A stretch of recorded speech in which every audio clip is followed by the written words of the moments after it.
El 26,5% de la población española, el 26,5%, uno de cada 4 personas, están en riesgo de pobreza o exclusión social. Es un dato muy preocupante, es un dato muy fuerte y nos dice un poco pues, en la situación en la que estamos y la situación que vivimos. Estamos llegando a una media salarial que casi coincide con el salario mínimo interprofesional, con familias pues, que a lo mejor no pueden tomar carne o pescado tantas veces a la semana. Cuando vamos caminando, cuando vamos paseando por la ciudad de la que estamos tan orgullosos, a veces vemos gente tirada en la calle entre harapos y entre cartones. Y apartamos la vista, sin querer apartamos la vista de estas personas. Hay familias sin hogar, con niños en España que viven en la calle. Cada vez más mujeres, que es un tema muy preocupante. El número de mujeres en la calle está aumentando. Las mujeres en la calle son carne de cañón. Mujeres que tienen que tomar cocaína para que les mantenga despiertas toda la noche e intentar evitar o que les roben o que les agredan o otras cosas. La primera independencia que existe es la económica. Sin la independencia económica, de los que tenemos la posibilidad de vivir bien, debemos dar gracias de vivir bien, pero también nos debemos preocupar por ese 50% de personas que o viven muy mal o viven con el riesgo de que en cualquier momento pueden vivir mal. Nadie quiere estar en la calle. El 10% de los sin hogar en Valencia tiene estudios universitarios. Una persona que está un mes en la calle se deteriora muchísimo y es muy difícil recuperarlo. Con estas personas lo primero que hay que hacer es escucharlas. Podríamos hacer más.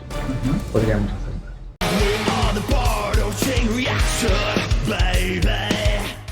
Luis Miralles, presidente de la Asociación Valenciana de la Caridad. ¿Qué tal? ¿Cómo estás? Muy bien, Álvaro. Encantado de estar contigo.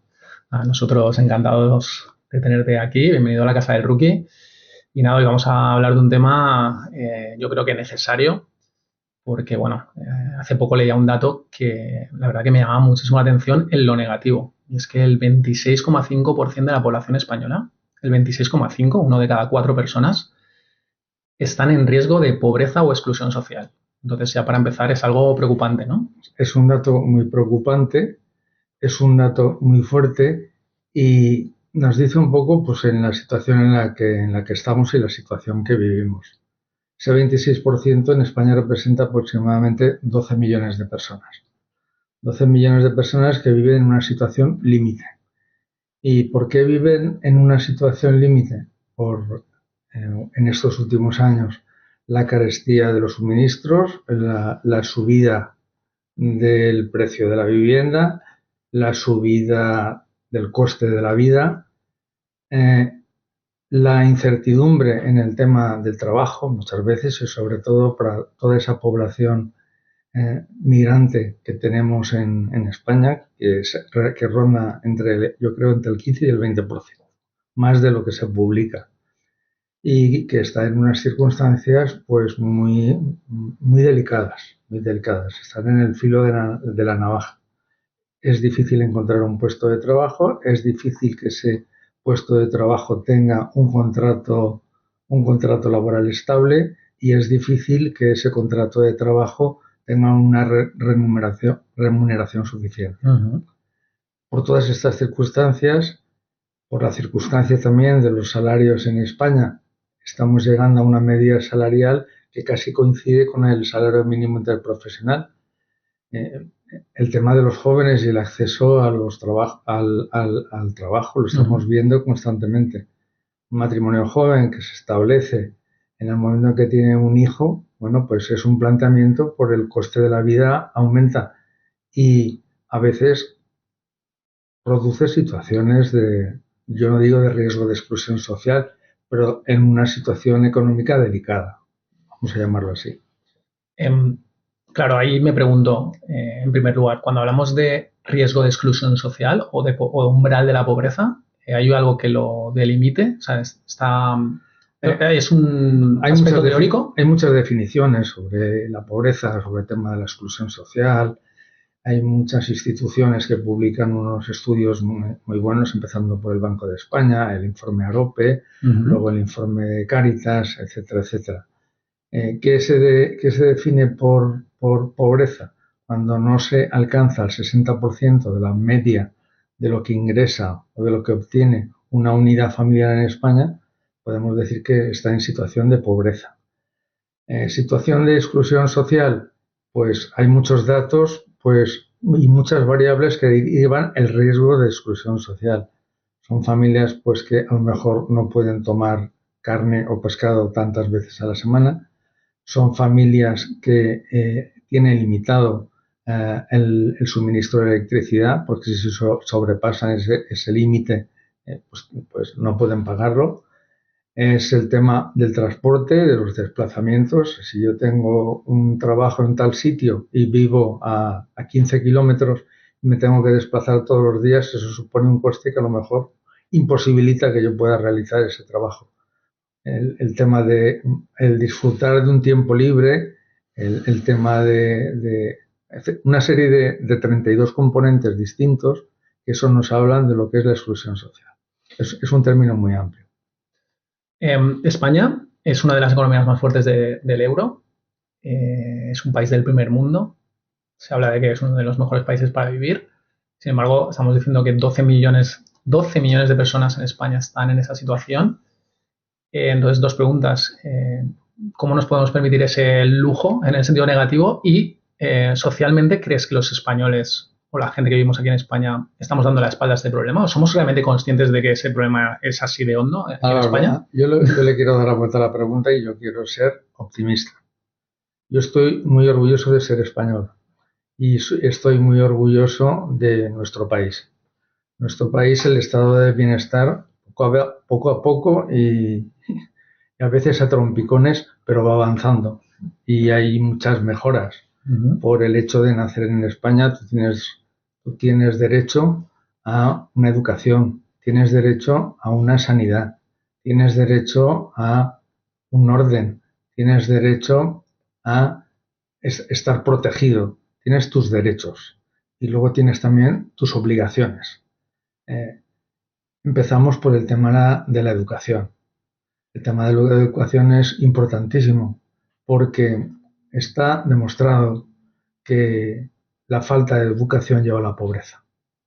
En los tiempos en que vivimos hoy en día, una persona sin educación, una persona sin formación, lleva a la pobreza.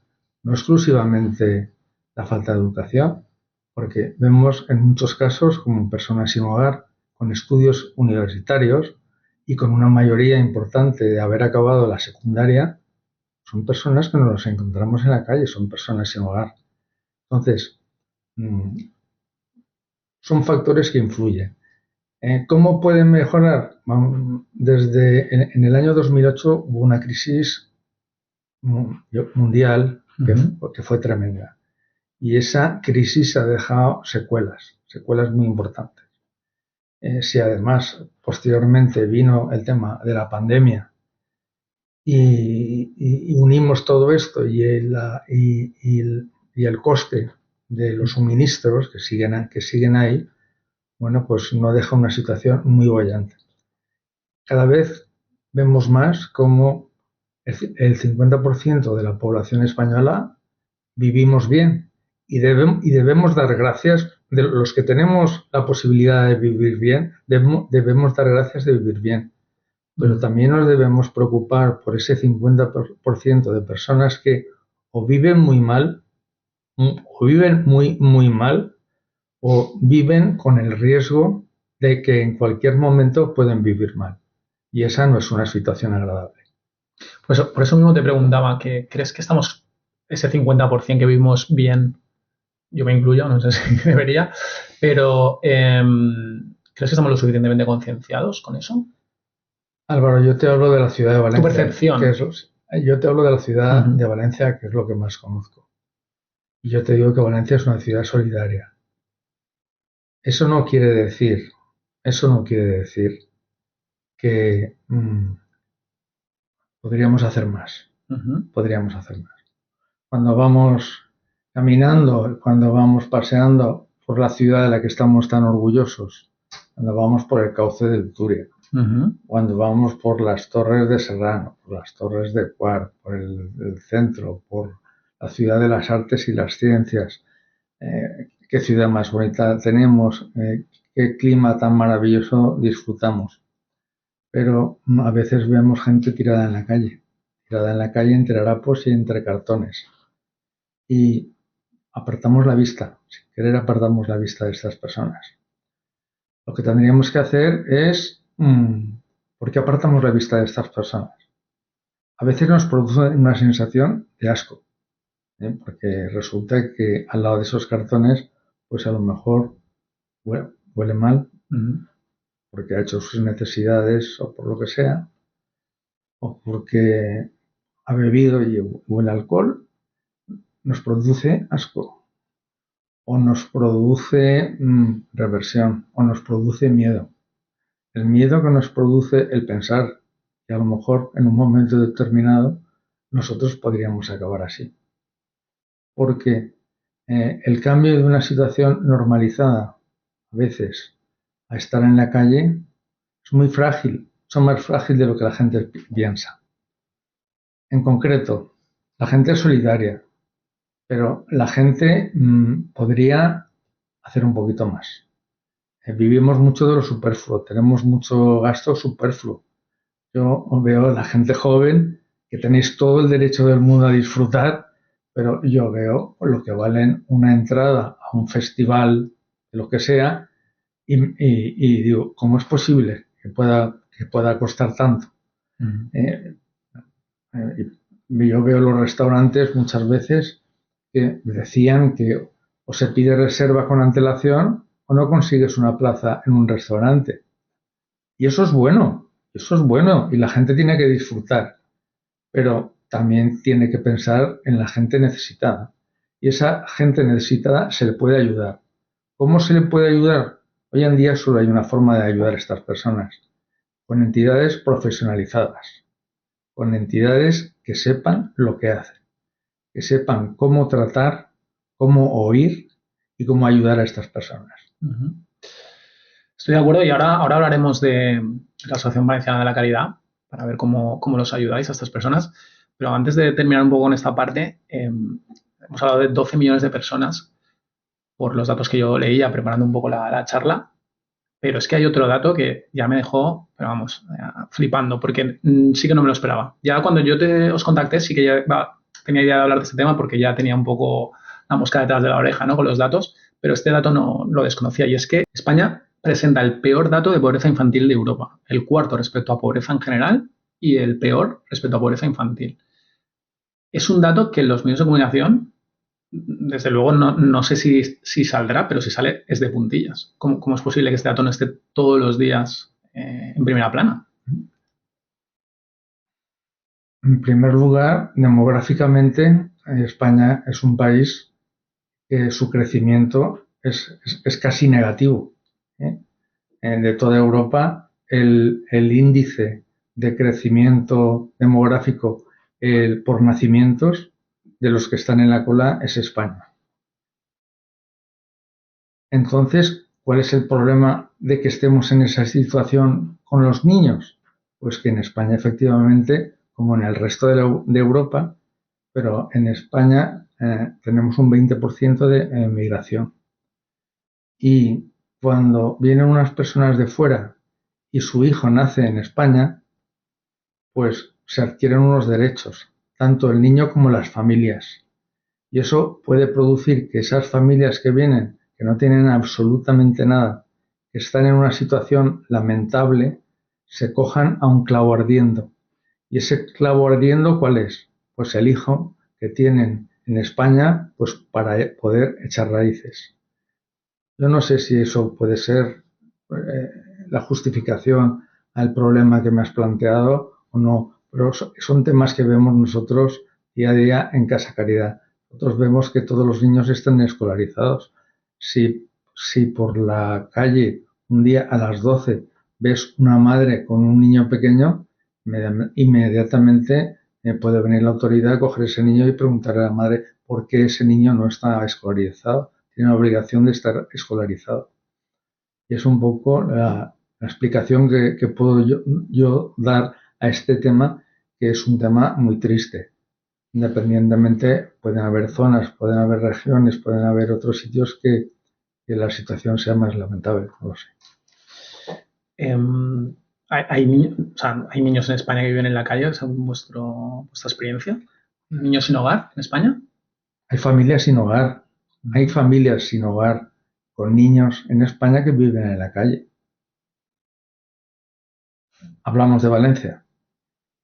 Conocemos perfectamente el censo de personas sin hogar que vive en Valencia. En el año 2021 se realizó el primer censo entre 16 organizaciones, la Universidad de Valencia y otras son de las que estaba Casa Caridad. Y en el año 2023 se ha vuelto a hacer este censo de personas sin hogar, en el que hemos aumentado 83 personas. Actualmente son aproximadamente unas 850 personas sin hogar. Dentro de lo que hablamos como personas sin hogar es muy amplio, porque el concepto de personas sin hogar son tanto las que están bajo del puente como personas que viven en una infravivienda, como aquellas personas que viven en una situación no estable. Por ejemplo, la persona que ha dejado su familia, vive una temporada con unos parientes lejanos, es intratable, al poco tiempo de vivir vive con unos amigos, es difícil de manejar porque tiene una enfermedad o por lo que sea, y bueno, pues esas personas que malviven, esos también son personas sin hogar. Y luego está también un poco de todo ese grupo de personas que a las 6 de la mañana más o menos vemos como atraviesan el puente de madera y se van organizando y repartiendo a lo largo de determinados sitios en la ciudad de Valencia. Normalmente son extranjeros, son rumanos, son búlgaros. Y hablamos mucho de lo que es la trata de blancas. Pero cuando yo veo un chico de 20 años que todas las mañanas, de 7:30 de la mañana hasta las 9 de la noche, está sentado en una esquina pidiendo casa, un chico que hablas con él y es simpático, es educado, conoce muy bien la lengua, podría hacer 1000 trabajos, podría estudiar. ¿Por qué está ahí? ¿Por qué está ahí? ¿Por qué no hacemos nada? ¿Por qué no hacemos nada? Claro, entonces hablas de casi 800 y pico personas. 850 personas en Valencia fueron solo. declaradas en Valencia en el censo que se realizó en octubre de 2023. Y ha crecido entonces en 80 y pico personas. Del 21 al 23 ha crecido y sigue creciendo. De esas 850, 900 personas, unas 400 y pico están en albergues, están en alojamientos, tal. Por ejemplo, nosotros en Casa Caridad a lo largo de un año han pasado por nuestros albergues 420 personas distintas. Cada vez más mujeres, Álvaro, cada vez más mujeres, que es un tema muy preocupante. ¿Qué servicios ofrece o qué apoyo ofrece Casa Caridad a estas personas? Ahora te voy a hablar de Casa Caridad. Claro, hombre, por supuesto. La Asociación Valenciana de Caridad es una asociación más que centenaria. Se constituyó en 1906 por valencianos, totalmente independiente. Un grupo fue el alcalde de Valencia, don José Sánchez Beregón, y una serie de profesionales, comerciantes y gente de buena voluntad que decidieron constituir una asociación para erradicar la mendicidad y el hambre que había en Valencia. Y desde 1906 seguimos. ¿Cuál sería el propósito mejor que pudiera tener Casa Caridad? Como decimos muchas veces, que no fuera necesaria que tuviera que cerrar sus puertas. Pero después de 118 años, Casa Caridad mantiene sus puertas abiertas 24 horas al día para atender a las personas necesitadas. En Casa Caridad, ¿qué es lo que hacemos? Pasamos de una forma de trabajar asistencialista, comida y cama, a a empezar a aplicar el trabajo social de una forma profesionalizada. Y eso es una cosa que se va realizando poco a poco. Yo llevo en Casa Caridad aproximadamente unos 30 años. Cuando entré no había casi plantilla en Casa Caridad. La plantilla eran los miembros de la administración y poco más, poco más. Posteriormente empezó a introducirse el trabajo social, los trabajadores sociales. Se fue incrementando el número de trabajadores sociales, el número de auxiliares. Se fueron adquiriendo conocimientos, no solo de ellos, sino en las universidades. Todo el tema del trabajo social se fue estudiando, analizando y viendo la mejor forma de realizarlo. Empezó a profesionalizarse y por eso hoy en día el trabajo social es tan importante. En la vida cotidiana, en los juzgados, es importantísimo que hayan trabajadores sociales en los juzgados. Hace unos años se implantaron y están dando un resultado muy importante.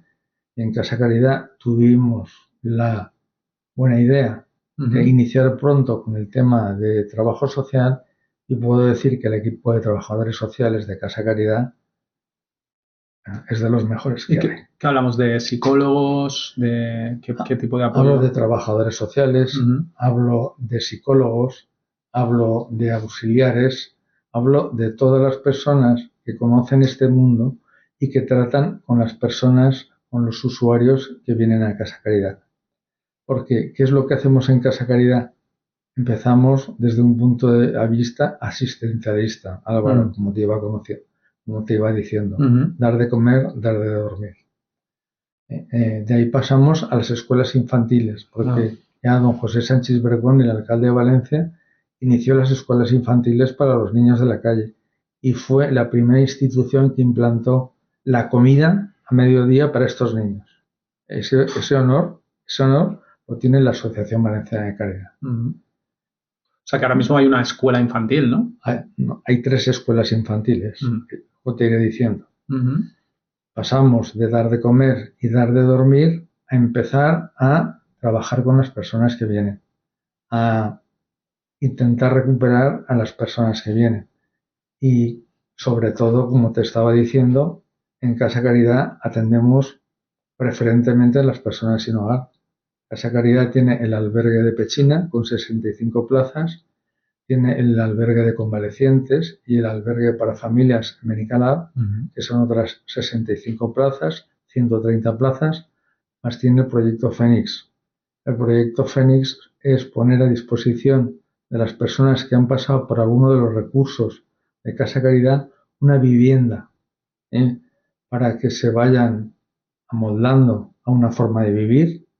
Es imprescindible que haya pasado por uno de los recursos de Casa Caridad para haber logrado el ingreso mínimo vital o la renta valenciana de inclusión, que tenga un mínimo económico, que vivan en una casa, que empiezan a vivir en una casa, que los trabajadores sociales les ayuden, que les faciliten cursillos de formación. Y para eso firmamos convenios con empresas o con talleres de formación.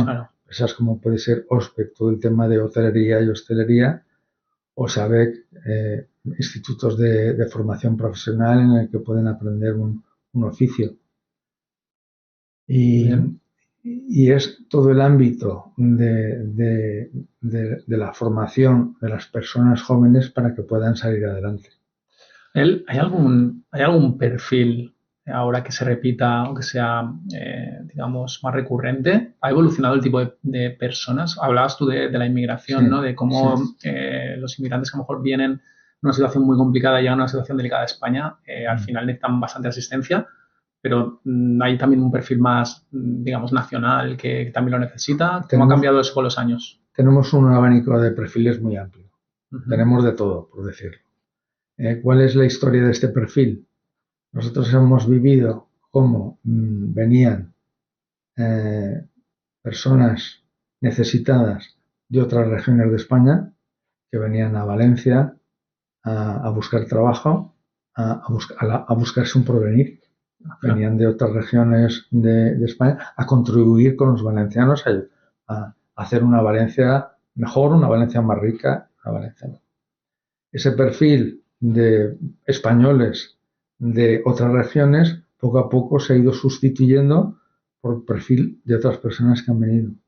Personas que han venido eh, subsaharianas, personas que han venido de Latinoamérica, personas que han venido de Europa del Este y personas que han venido de no se sabe dónde, porque en Casa Caridad hay más de 40 nacionalidades distintas, que se dice pronto, 40 nacionalidades distintas. Son personas necesitadas y son personas que lo que hacemos nosotros en la medida de nuestras posibilidades es ayudarles. Ayudamos a estas personas que vienen a Casa Caridad, son recibidas por un trabajador social.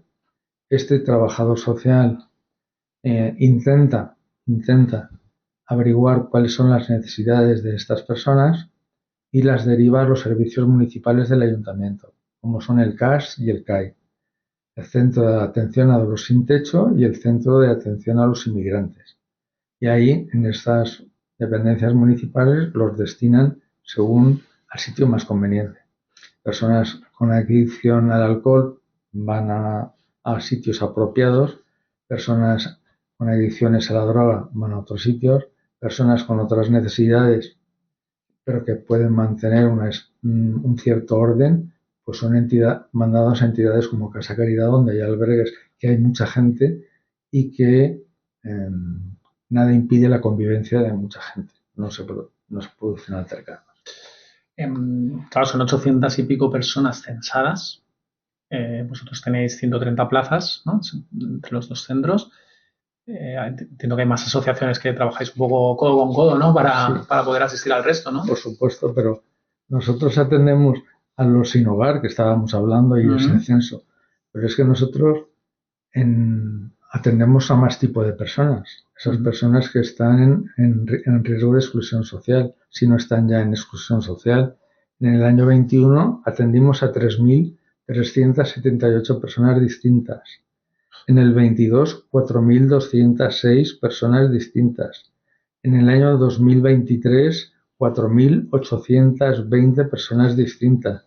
Y en el año 24 superaremos este número. ¿Qué es lo que ha pasado por medio? Faltan más asociaciones, ¿no? O que crezca Casa Caridad, es decir... Tenemos que hacer las cosas bien y organizarnos y organizarlos bien. Y se están tomando medidas y Casa Caridad, como una de las entidades pioneras, también debe tener voz, claro, y ser oída por las autoridades para intentar que se hagan las cosas bien. Porque hemos pasado a tantas personas. Si tenemos nuestros albergues en el que son 130 personas todas las noches, si tenemos el proyecto Fénix, que son 50, son 180 personas, ¿cómo llegamos a los 4.800? Nosotros teníamos el comedor de Casa Caridad en el Paseo de la Pechina. Desde el edificio se construyó en 1906, se inauguró en 1908 y desde entonces se empezó a repartir la comida y demás. Tenemos nuestro comedor social, en el que podían estar sentadas 200 personas. Como había más necesidad que sillas, lo que hicimos era turnos.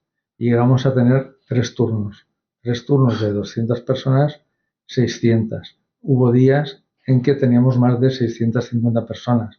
Por eso tuvimos que poner un servicio de seguridad, una persona de seguridad en la puerta, porque quieras que no se producía algún altercado. Claro, hombre, esa situación límite. Este comedor llegó la pandemia, llegó la COVID.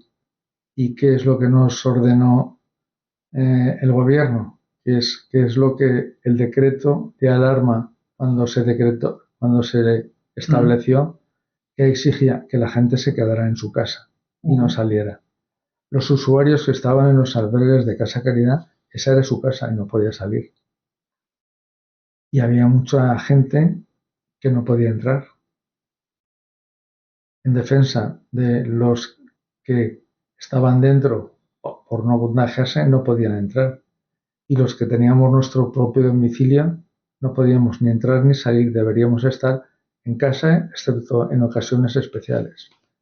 Y es cierto que había mucha gente sin techo, estaba en la calle.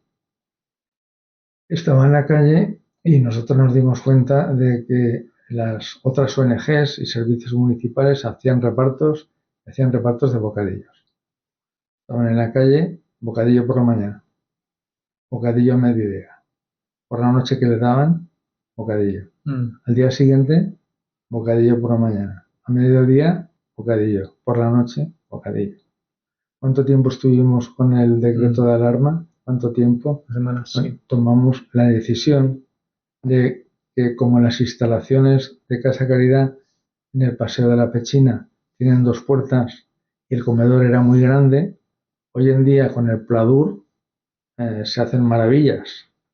Tabicamos el comedor, dejamos a un lado las personas que estaban albergadas, las personas que vivían en el centro de acogida temporal de Casa Caridad, y por la otra puerta, con mucho cuidado y con prevención, invitábamos a las personas sin hogar a que comieran de caliente y así poder superar esa situación. Y eso es lo que nos ha dejado la COVID.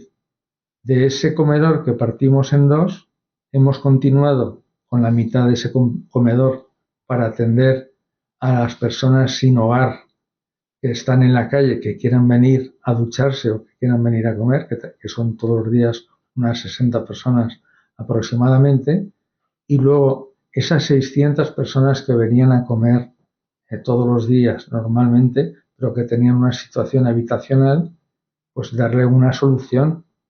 Ese es el reparto de alimentos.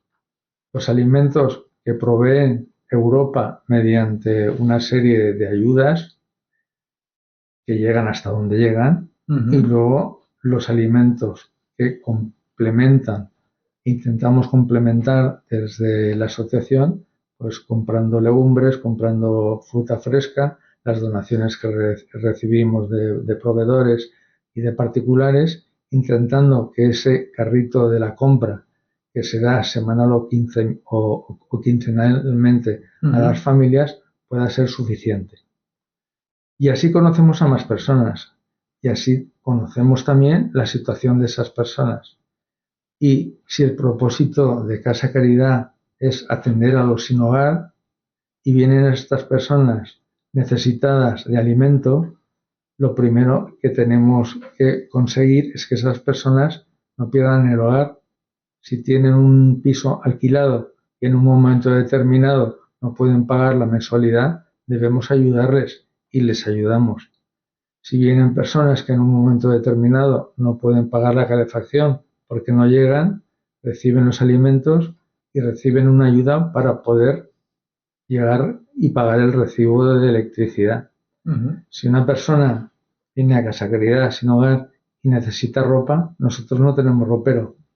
El ropero lo suprimimos hace años y lo que hicimos fue comprar con proveedores textiles un pack de ropa.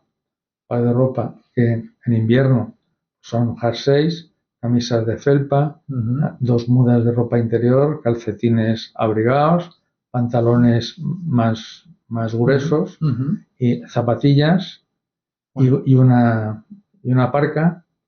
Y en verano, pues 2 camisas de tela de manga corta, un pantalón de tela largo, otro pantalón corto, las mudas, etc. El que necesita la ropa, le damos el pack. El que no la necesita, pues nada. El que necesita venir a Casa Caridad a lavarse la ropa, ponemos a su disposición las lavadoras de Casa Caridad. Y como tanto en Pechina tenemos un sitio privilegiado entre el Botánico y el Cauce del Turia, tenemos una zona que pueden tender la ropa al sol y enseguida se seca, independientemente de las secadoras.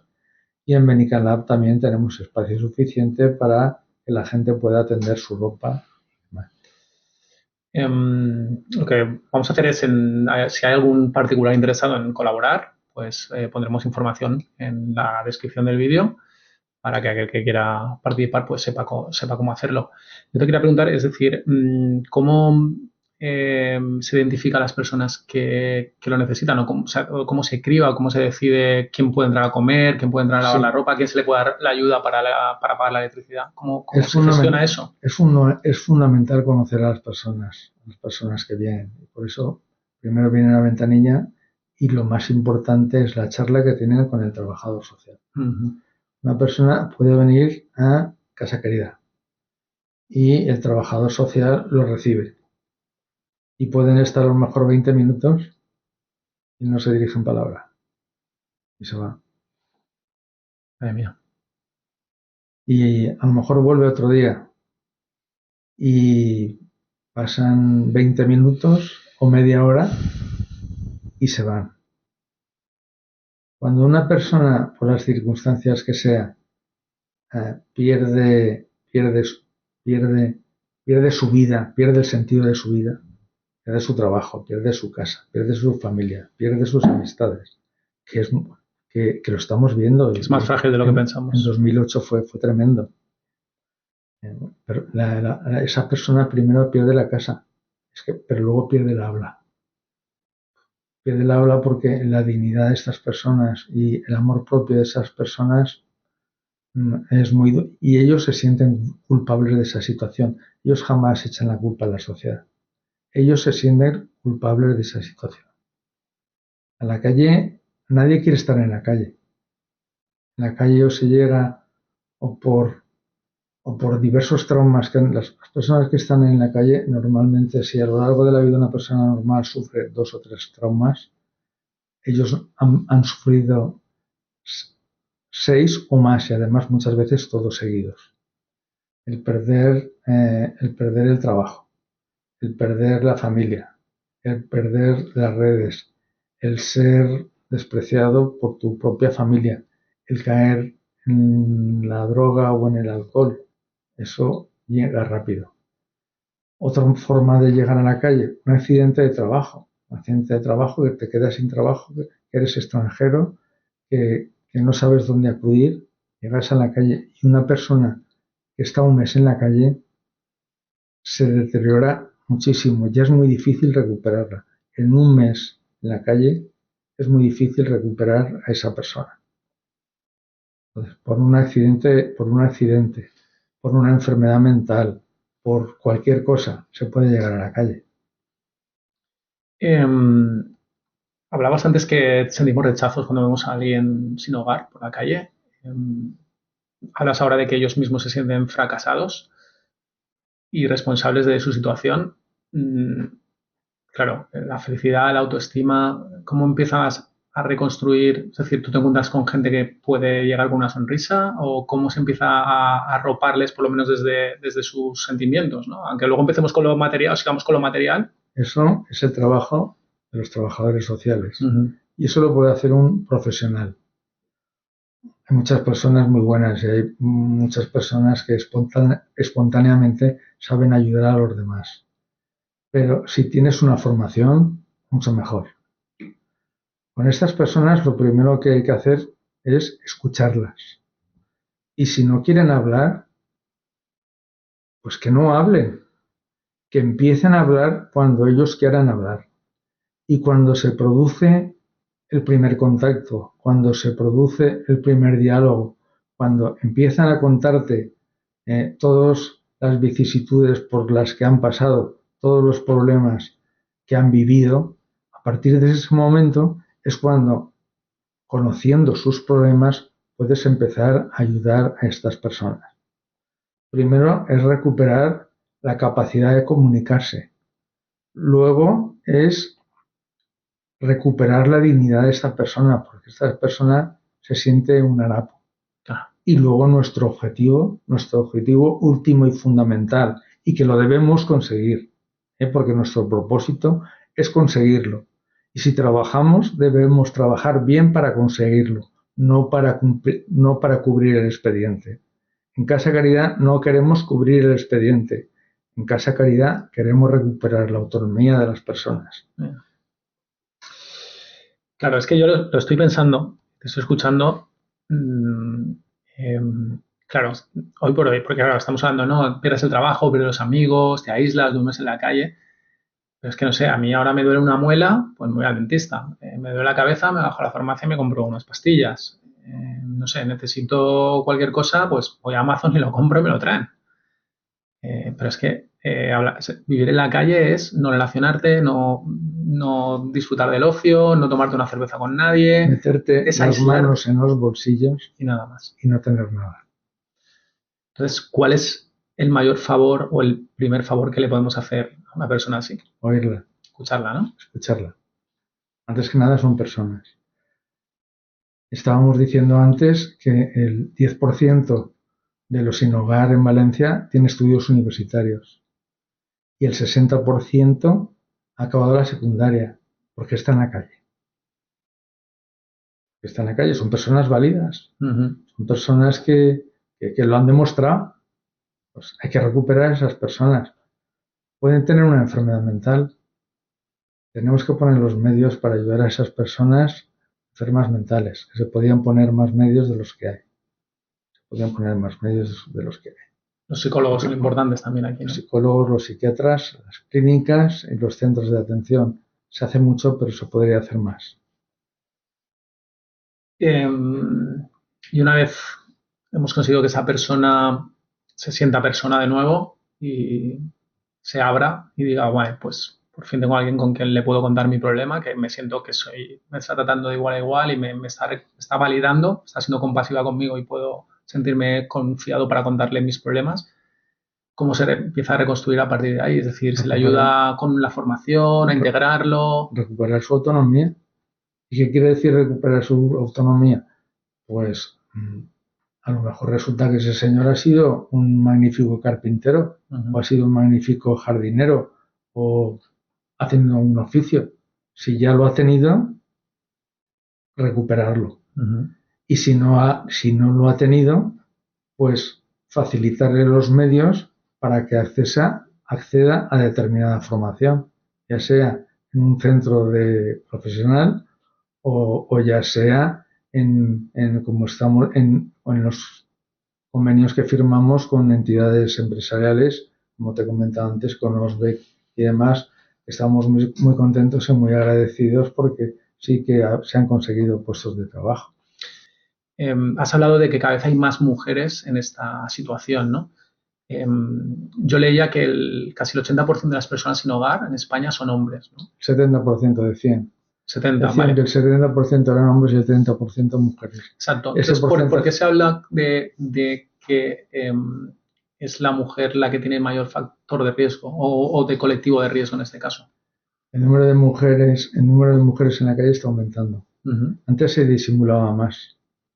Antes o se acogían las familias o se acogía eh, alguna amistad o se acogía y ahora por el tema de enfermedad mental cada vez es más complicado. Una persona que tiene una enfermedad mental, digamos, grave, es difícil de convivir con ella, ¿eh? Y estas personas acaban en la calle. ujú. Las mujeres en la calle son carne de cañón. De, Está claro. de las 440 personas que pasan por Casa Caridad, el 30% son mujeres. De estas mujeres, un tercio han sufrido agresiones, un tercio tiene enfermedades mentales y otro tercio ha sufrido violaciones, vejaciones, etcétera, etcétera. Mujeres que están en la calle, que son carne de cañón para otras personas, que o les dan palizas o para conseguir lo que quieren conseguir, me contaban casos de mujeres que tienen que tomar cocaína para que les mantenga despiertas toda la noche e intentar evitar o que les roben o que les agredan u otras O cosas. que las violen, ¿no? Directamente. Estas mujeres buscan protección y a veces en esa situación, ¿con quién van? Pues con el que mayor protección les dé y están dependiendo de esa persona, a saber cómo es esa persona. El tema de la mujer es un tema delicadísimo y es un tema que nos preocupa muchísimo. El tema de una mujer en la calle, una mujer que está embarazada, que tiene su niño y luego tienen que venir las autoridades a retirar la custodia de esos niños. Es muy duro. Nosotros en nuestras escuelas infantiles vemos situaciones de esas, en las que una madre por enfermedad o por diversas circunstancias, la custodia de sus hijos pasa a la autoridad. Es muy duro, ¿eh? Es muy duro. ¿Qué grado de estructura, o sea, qué punto o qué factor es estructural y qué factor es coyuntural a día de hoy en esta situación de crecimiento de las personas en este riesgo? Es decir, evidentemente ahora vimos la economía vive en un momento inflacionario. Tú has comentado que los suministros, el precio de los alimentos, el acceso a la vivienda cada vez es pues, más caro, pero estructuralmente se pueden cambiar algunas cosas que ayuden a paliar estas cosas. ¿Crees que, bajo tu punto de vista y tu experiencia, que se podrían hacer algunas cosas como país, decir, mira, vamos a ir por esta senda que nos iría mejor? Hemos empezado hablando de que somos optimistas. Venga, pues, vamos a ello. Y que vemos las cosas mejor. Hay muchas ayudas y hay muchos derechos. Y hay muchas ayudas, muchos derechos que estas personas sin hogar desconocen. Lo primero que tenemos que hacer las entidades que nos dedicamos a ayudar a estas personas es informarles cuáles son sus derechos. Es facilitarles el empadronamiento. El problema de la vivienda, el precio. Bueno, a veces el problema de la vivienda no es el precio. Viene una familia inmigrante, viene la mujer, viene con un niño pequeño o con dos niños pequeños. No tienen trabajo o tienen un contrato precario. Reciben una ayuda de gente de su misma nacionalidad durante un momento determinado y con eso tienen suficiente pues para pagar la fianza y la entrada. Pero el propietario de la vivienda pasan dos cosas. Por un lado, con todo el tema del turismo, a lo mejor por una habitación está ganando muchísimo más y por otro lado, una persona, ¿cómo va a alquilar una vivienda a una persona que no tiene trabajo, que no tiene la seguridad que vas a cobrar? El dueño de esa vivienda también tiene derecho a tener a percibir una garantía, sí. Pues ahí es donde son los temas estructurales. El tema de la ayuda al alquiler. ¿Hay ayudas al alquiler? Sí, pero mucha gente lo desconoce. Lo primero que hay que hacer que es empadronarse. ¿Qué hacemos muchas veces en Casa Caridad en las personas que viven en los centros de acogida temporal? Empadronarlos, conseguirles la tarjeta sanitaria. La tarjeta sanitaria en España es universal. Todo el mundo tiene derecho a la tarjeta sanitaria. Pero si vienen y no lo saben, no se les puede cuidar, no se les puede atender, no pueden ir a ningún sitio. Hay que informar a esa persona que tiene derecho a una tarjeta sanitaria. El tema de los matrimonios jóvenes y demás, los alquileres sociales y las viviendas sociales. Hay que apretar un poco más ahí. Nosotros tenemos el proyecto Fénix, Casa Caridad, una entidad privada, en un momento determinado, por las circunstancias, adquirió un edificio de 10 viviendas próximo a nuestras instalaciones. En una subasta lo adquirimos, lo rehabilitamos, hicimos 8 apartamentos y la planta baja y así inició el proyecto Fénix. Esas 8 viviendas más las herencias y legados que a veces personas nos dejan, habilitamos esas viviendas para familias que las necesiten en un momento determinado. ¿Cuál es el paso previo? Lo que te estaba comentando antes. No es cuestión de que venga una familia y facilitarles una vivienda que más quisiéramos, ¿no? Es un paso previo. Esas viviendas por un plazo limitado y en unas condiciones limitadas. Esas condiciones limitadas, ¿cuáles son? Bueno, pues que estas personas tengan el ingreso mínimo vital o la renta valenciana de inclusión, que tengan interés en formarse en algún cursillo, que tengan interés en buscar un puesto de trabajo. Estamos hablando que en el mundo de la hostelería hacen falta muchísimos puestos de trabajo. estamos hablando de que en el tema de construcción en España hacen falta muchos puestos de trabajo. Pues puestos de trabajo hay, tienen que ser personas cualificadas, tienen que ser personas formadas y tienen que ser personas que quieran. A nivel individual, más allá de donar o hacer algún tipo de contribución, si hablamos de un cambio cultural o lo que tú decías, imagínate cómo convencemos a la gente de cuando mira a una persona sin hogar en la calle, no sienta rechazo, sino que sienta empatía o sienta compasión y diga, pues voy a cambiar el chip con esta gente y voy a ver cómo me puedo, qué le decimos a esa persona, cómo empezamos a cambiar la mentalidad.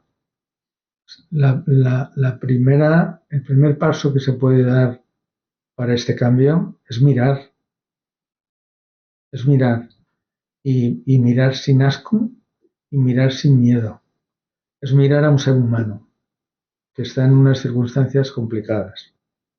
Y si se puede, pues hablar, poder empezar a hablar y decirle a estas personas que hay personas y hay entidades que les pueden ayudar y dirigir a estas personas a estas entidades que les pueden ayudar. Muchas veces recibirás una mala contestación o algo, pero si insistes varias veces, al final puedes conseguir que estas personas acudan a Casa Caridad y que empecemos a trabajar con ellas. ¿Cómo hacéis seguimiento en Casa Caridad de las personas que se acaban reinsertando o que acaban recuperando su autonomía, como comentabas? Es decir, ¿hay una tasa de éxito razonable? Entiendo que sí, ¿no? Tenemos una tasa de recuperar a una persona es un éxito tremendo. Ya, exacto. Con que recuperéis una ya merece la pena, desde luego. Tenemos una tasa de éxito bastante bueno, porque por un lado tenemos las personas que vienen a los centros de los albergues y luego por otro lado ten en cuenta que tenemos 3 escuelas infantiles, escuelas para niños de 1 a 3 años, que tenemos 40, en la escuela infantil de Torrent 45 niños, en Pechina 30 niños y en Benicalab 75 niños. Son 150 niños de 1 a 3 años con sus familias, que son familias jóvenes, muchas veces son familias monoparentales, viven solo con la madre, en unas circunstancias complicadas, pero es gente joven. Con esta gente joven sí que se les puede formar, sí que se les puede orientar, sí que se les puede ayudar y sí que hay entidades dispuestas a ayudar a estas personas. Y ahí es donde encontramos muchas veces el puesto de trabajo. Cuando en nuestros albergues hay personas que están muchos años, que tienen una enfermedad mental, que tienen una situación complicada, ¿cuál es la solución que nosotros podemos facilitar? Bueno, pues a las personas mayores o que van a cumplir 65 años, el hacer todos los papeles y todo lo necesario para conseguir una plaza en una residencia de la tercera edad, que es asegurarles dentro de lo que cabe el futuro para el día de mañana en esa residencia. Y eso también es un éxito de Casa Caridad. Hablabas de que llevas 30 años ya en Casa Caridad. Entonces, sí, ¿No poco? el tiempo pasa rápido. Sí, desde luego. Claro, habrá niños que tú hayas conocido a lo mejor personalmente, ¿no? Y que hayan crecido y que ahora sean adultos, no sé. Guardan un recuerdo, es decir, yo soy, no sé, es un favor que no. Sí. Yo soy presidente de Casa Caridad, soy voluntario. Y estamos en lo que estamos. Nosotros tenemos funciones de dirección. El trato directo con los usuarios no lo tenemos, lo tienen los profesionales. Eso no quiere decir que no conozcamos a personas o... Yo no me pongo en contacto con los usuarios porque no lo debo hacer, pero siempre salvando todos los derechos de intimidad y demás, sí que me preocupo por la situación de las personas que pasan. Y veo situaciones que son bonitas, que son muy bonitas. Si quieres, por ponerte un ejemplo, hablo con un trabajador social y me dice que está tratando un chico entre 18 y 19 años, un chico joven. Un chico que ha tenido sus problemas, su discusión con su familia, que lo tiraron de casa y acabó en la calle. Y venía a Casa Caridad al comedor. Y y empezó a hablar con el trabajador social. Era de los que no hablaban, al final empezó a hablar con el trabajador social.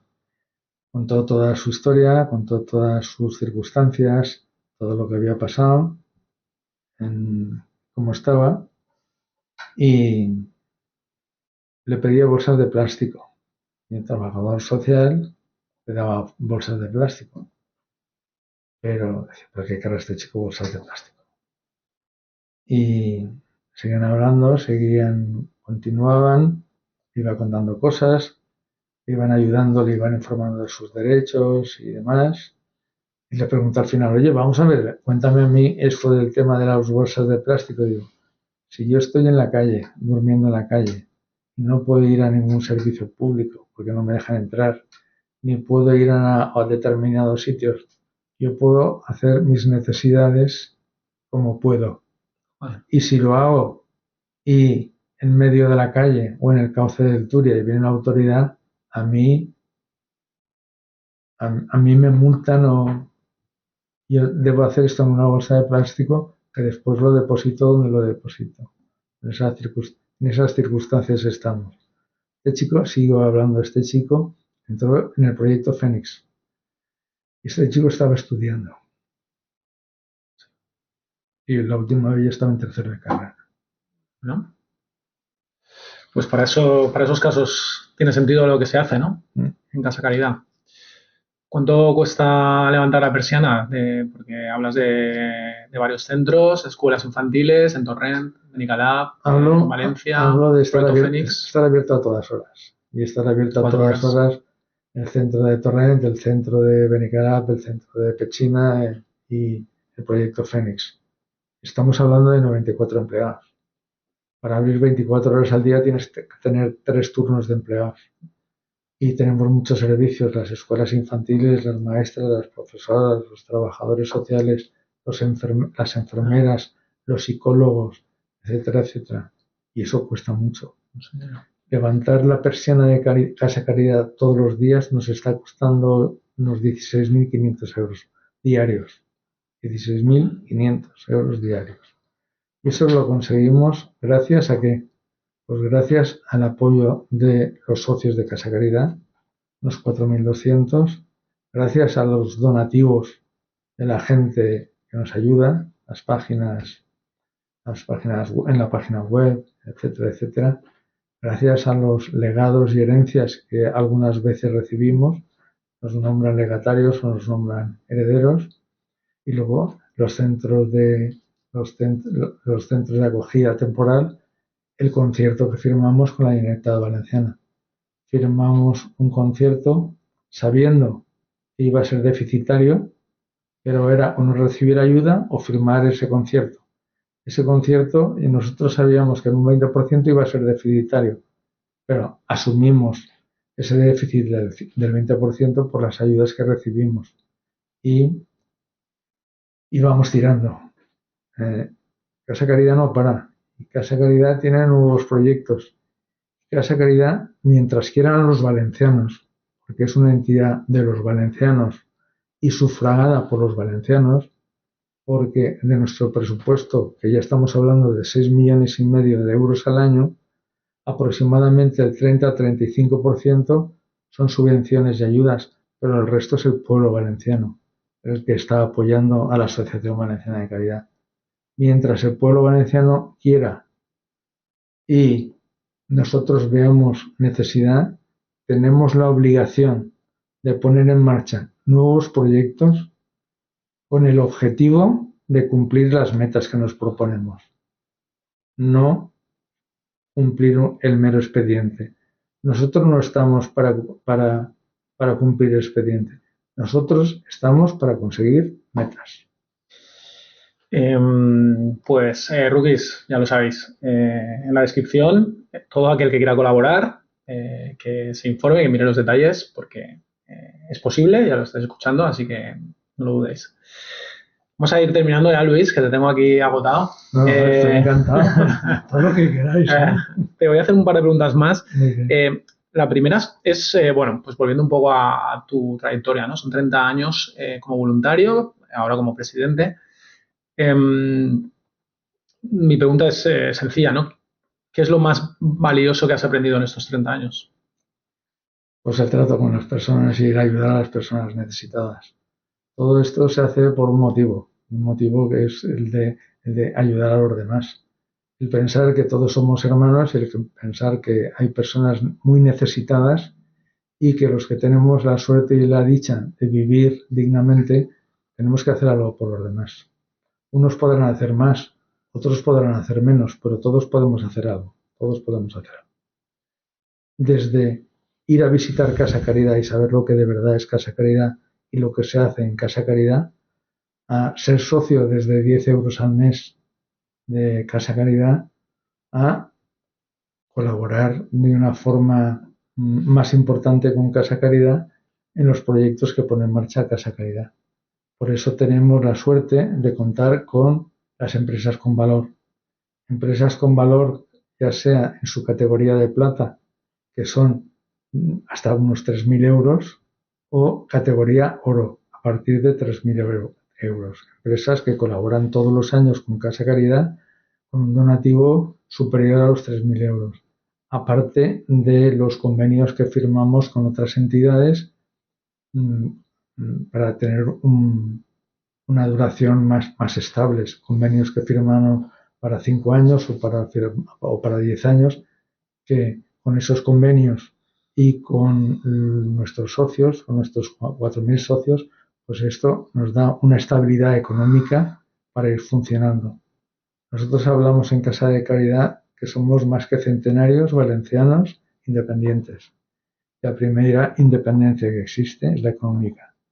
Sin la independencia económica. Estoy al 100% de acuerdo con lo que acabas de decir con esto último. Así que bueno, me lo tomo como casi una obligación moral. Bienvenido. No, porque debe ser así, ¿no? Muy agradecido. Entonces, ya para terminar, has hablado varias veces en la charla del optimismo. Pues, ¿qué motivos tenemos los valencianos o los españoles para ser optimistas con esta situación? Háblame un poquito de esperanza para el futuro. Pues que somos creativos. Tenemos ganas, ¿no? Que somos trabajadores, que somos solidarios.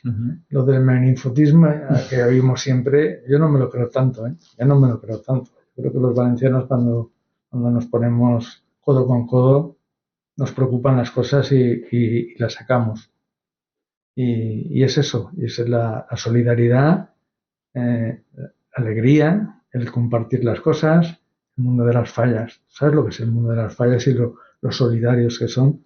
Este año hemos hecho unas chapas celebrando el aniversario de Casa Caridad. El 6 de marzo siempre celebramos nuestro aniversario. Este año hicimos unas chapas, voluntarios repartiendo las chapitas para que la gente conociera Casa Caridad. Y encontrar persona que me diga, oiga, usted a mí no me tiene que decir lo que es Casa Caridad, porque yo he estado con mis padres y con mis hermanos en esas colas. Y hoy en día me va bien, pero yo he pasado por ahí y sé lo que es. Pues, dicho queda. ¿Podemos ser optimistas o no podemos ser optimistas? Podemos y debemos y lo somos. Yo te agradezco mucho, Luis, que hayas venido a explicar esta realidad. Creo que además, ya no solo como individuos, sino como sociedad, debemos reflexionar sobre esto porque al final son personas con las que convivimos diariamente. Y no las oímos. Y es como si fueran invisibles a veces, ¿verdad? Totalmente. Por eso yo os agradezco mucho esta oportunidad que me dais y que la podáis difundir, porque tomo un poco la palabra de los que no dicen nada, de los que no se ven, de los que no se consideran, de los que son invisibles. Pues, rookies, ya lo sabéis. Vamos a ponernos las pilas entre todos y a echar una mano que merece la pena. Luis Miralles, muchas gracias por venir a Casa del Rookie. Gracias a vosotros, encantado. Hasta la próxima. Hasta siempre.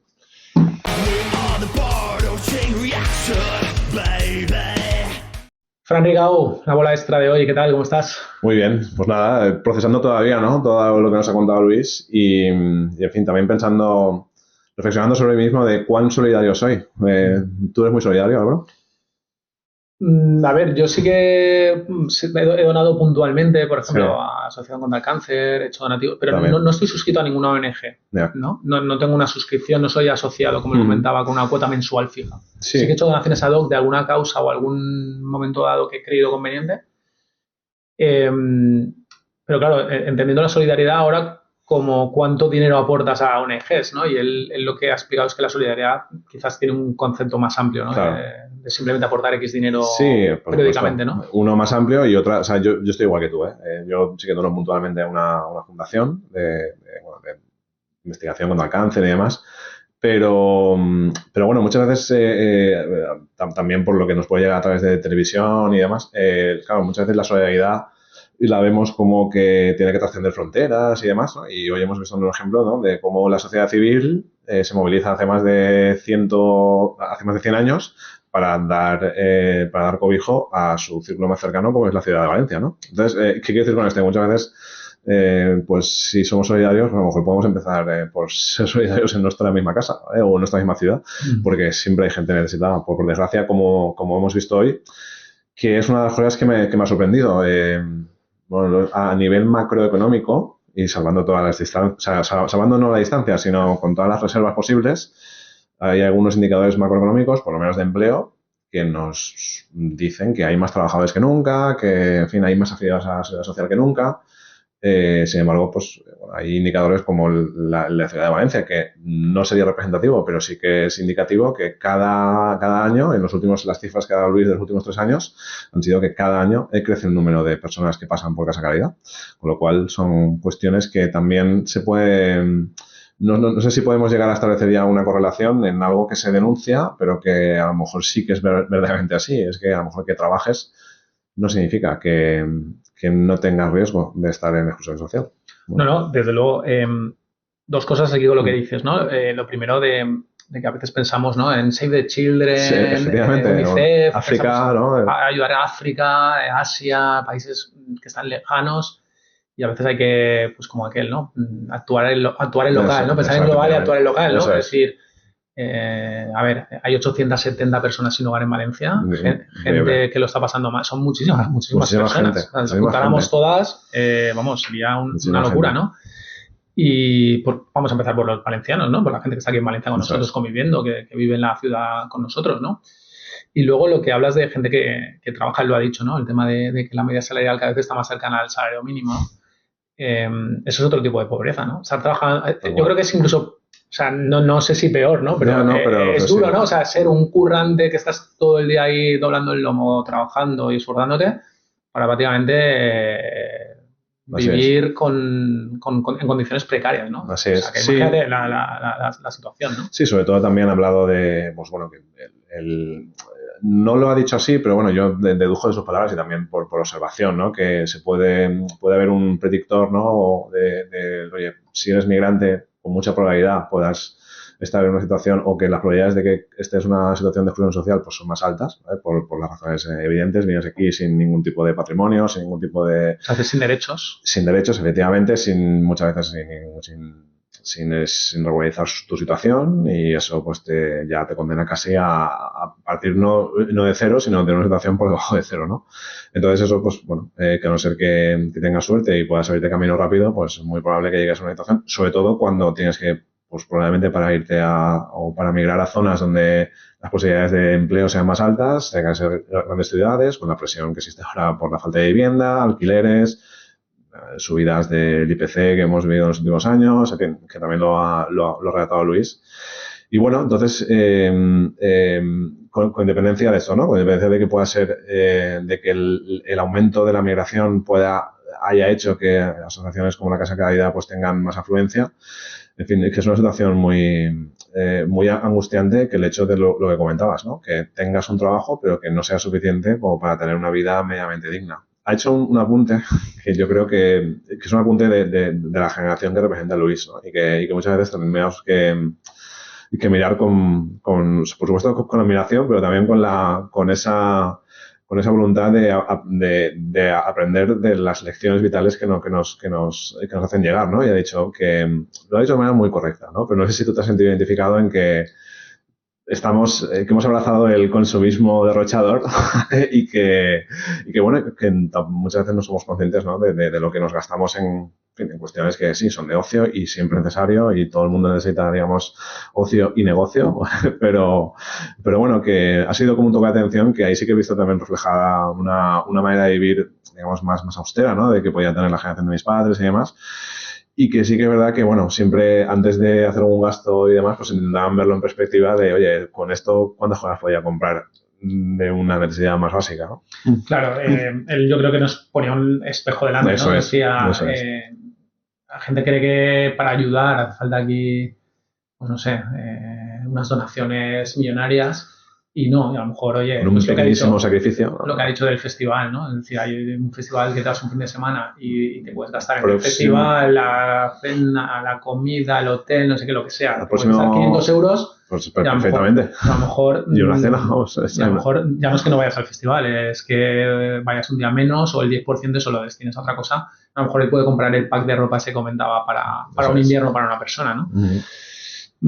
A ver, pues sí, te pone en tu sitio, pero te pones en tu sitio también, yo creo que teniendo en cuenta que él comenta que tenemos una falta de empatía grande con la gente sin techo, ¿no? Tú ves una persona durmiendo en un cajero, es que ni le miras a los ojos, ni le miras a los ojos. Claro, a mí me ha recordado muchísimo a, bueno, evidentemente vivimos en una sociedad occidental, nuestra sociedad no está dividida en castas, como en otros países como la India, pero en realidad, si nos fijamos y hacemos un paralelismo, la casta de los parias en la India les llaman los invisibles. Y yo creo que es una manera de describirlos muy alineada con lo que sentimos hacia personas sin hogar, ¿no? Es decir, personas que las evitamos totalmente o intentamos hacer como si no existieran, pero existen, ¿no? Y sí, y la verdad, también me ha llamado la atención algo que bueno, que ha dado algunas cifras, no las recuerdo exactamente, pero bueno, hay un porcentaje importante en Valencia, en Ciudad de Valencia,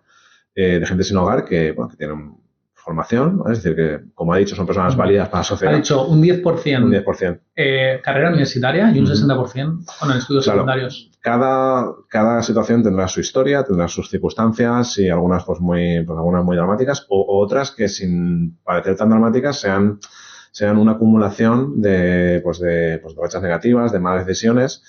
Pero bueno, también de sus palabras también extraigo que bueno, a ver, con todas las reservas, pero que tú puedes pensar de que una persona está sin hogar o una persona está durmiendo en un cajero y te ves muy lejos de la situación, pero al final tampoco hay tanta distancia. Es decir, si encadenas una serie de malas decisiones, lo combinas con mala suerte y al final es un cóctel explosivo, pues te pueden llevar a eso, ¿eh? Y también al final en España, que hablamos mucho del sistema del bienestar, ¿no? Y a veces el coste que tiene, porque al final es un debate que está constantemente encima de la mesa, ¿no? Es decir, el sistema de bienestar... el estado de bienestar. El estado del bienestar, exacto. Y ahí, claro, entra en conflicto una visión de la vida más liberal, más capitalista. Claro, a veces eso hace que no valores quizás nunca mejor dicho, el valor que tiene una red de protección social a tu alrededor para determinados casos, porque tú lo has dicho aquí, él ha empezado con eso, ha dicho, tú te puedes ver en la mierda, o sea, lo que tú dices, las peores circunstancias, acontecimientos, racha que te puedas echar a la cara, pero al ser español te van a atender en el hospital, te van a atender, tienes acceso a determinadas ayudas y apoyos, tu hijo va a ir a la escuela y lo va a tener pagado, escolarizado, si no va a haber unos servicios sociales que se van a hacer cargo, es decir, digamos que no te van a dejar del todo tirado. Por eso hablaba también, entiendo que un factor de riesgo, como tú has comentado también, es ser inmigrante, ¿no? Cuando no tienes ese derecho adquirido porque no has nacido aquí. Fíjate, a veces qué caprichosa la vida. Sí, así es. Pues estás a los leones, ¿no? Y si eres mujer, como decía, que yo le preguntaba yo, si son de minoría, ¿por qué se habla de un colectivo de riesgo? Dice, ¿no? Pues que eres carne de cañón. Claro, pero ¿por qué? Porque entras en una sociedad paralela que es la ley del más fuerte. La ley del más fuerte en la calle, entre las personas sin hogar, pues bueno, también lo he comentado fuera de cámara, ¿no? Que a lo mejor te acercas al que más te puede proteger. Aunque no sea el que más te pueda convenir, ¿no? Pero bueno, muy interesante esto que comentas del estado de bienestar, porque hoy hemos visto a una asociación, o sea, la sociedad civil asistiendo al estado de bienestar, ¿no? Porque realmente llega, o sea, Casa Caridad, igual que Caritas, igual que otras organizaciones, en concreto Casa Caridad, sin ningún tipo de vinculación política ni religiosa, llega donde no puede llegar el Estado, ¿no? Incluso ahí hay una... Bueno, hay una colaboración, ¿no? Sí, bueno, hay un concierto... Públicamente, hay un apoyo público, pero no sería suficiente, ¿no? Eso es. Es una colaboración público-privada, ¿no? Pero fíjate que ha comentado algo que dice, bueno, nosotros, o sea, nuestra aspiración mayor, que ha dicho, bueno, nuestro mayor éxito que es la reinserción, ¿no? Alguien que realmente venga a una situación de exclusión, de pobreza o sin hogar y que al final, a través de nuestra ayuda, nuestro impulso, consiga pues sentarse en la sociedad y, bueno, hacer una vida normal.